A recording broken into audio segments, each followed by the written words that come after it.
ಪಾಕಿಸ್ತಾನದಲ್ಲಿ ರಟ್ಟಿನ ಪೆಟ್ಟಿಗೆಯಲ್ಲಿ ಬಿಸಾಡಿದ್ದ ಮಗುವದು. ಚೀನಾದ ದಂಪತಿ ಆ ಮಗುವನ್ನು ದತ್ತು ಪಡೆದು ಸಾಕಿದ ಪುತ್ರಿ ಈಗ ಸೋಷಿಯಲ್ ಮೀಡಿಯಾದ ಇನ್ಫ್ಲೂಯೆನ್ಸರ್ ಸ್ಟಾರ್ ಆಗಿದ್ದಾಳೆ. ಯಾರಿಗೂ ಬೇಡವಾದ ರಟ್ಟಿನ ಪೆಟ್ಟಿಗೆಯಲ್ಲಿ ಬಿಸಾಡಲ್ಪಟ್ಟ ಪಾಕಿಸ್ತಾನದ ಈ ಮಗು ಈಗ ತರುಣಿ. ಫಾಂಜಿಹೆ ಹೆಸರಿನ ಈಕೆ ಈಗ ಪ್ರಭಾವಶಾಲಿ ಸೋಷಿಯಲ್ ಇನ್ಫ್ಲೂಯೆನ್ಸರ್ ಆಗಿದ್ದಾಳೆ. ಇತ್ತೀಚೆಗೆ ನಡೆದ ಫಾಂಜೆಹೆ ಮದುವೆಯು ಚೀನಾ, ಪಾಕಿಸ್ತಾನ ಎರಡೂ ದೇಶಗಳ ಉದ್ದಗಲಕ್ಕೂ ಶುಭಾಕಾಂಕ್ಷೆ ಪಡೆಯಿತು ಎಂದು the south China morning post ವರದಿ ಮಾಡಿದೆ.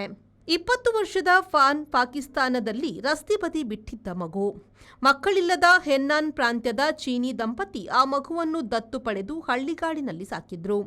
2023ರಲ್ಲಿ ನೂಡಲ್ಸ್ ಸೇವಿಸುವ ಆಕೆಯ ಹೆನ್ನಾನ್ ಚೀನಿ ಭಾಷೆಯ ಸೊಗಡಿನ ಸಣ್ಣ ವಿಡಿಯೋ ವೈರಲ್ ಆಯಿತು.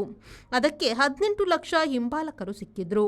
ಕಣ್ಸೆಳೆಯುವ ನೋಟ, ಮುಗ್ಧ ಹಿನ್ನೆಲೆ ಆಕೆಯನ್ನು ಚೀನಿಯರ ಮುದ್ದು ಮಗಳು ಮಾಡಿದೆ. ಸೆಪ್ಟೆಂಬರ್ನಲ್ಲಿ ನಡೆದ ಆಕೆಯ ಮದುವೆಯು ಫೇರಿ ಟೇಲ್ನಂತೆ ಇತ್ತು ಎನ್ನಲಾಗಿದೆ. ಅದಕ್ಕೆ ವಿಡಿಯೋ ಸಾಕ್ಷಿ ಇದೆ. The Ocean Pearl Inn. Welcome to hospitality. Another landmark from the Ocean Pearl Group. Ideally located and well-equipped hospitality destination in the heart of the Mangaluru city.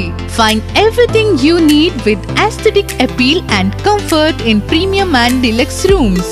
Asian House is the city's first fine dine pan-Asian restaurant featuring Chinese, Thai, Japanese and Indian cuisine. Sagar Ratna is delighting its customers with authentic South Indian vegetarian cuisine, which are cooked fresh.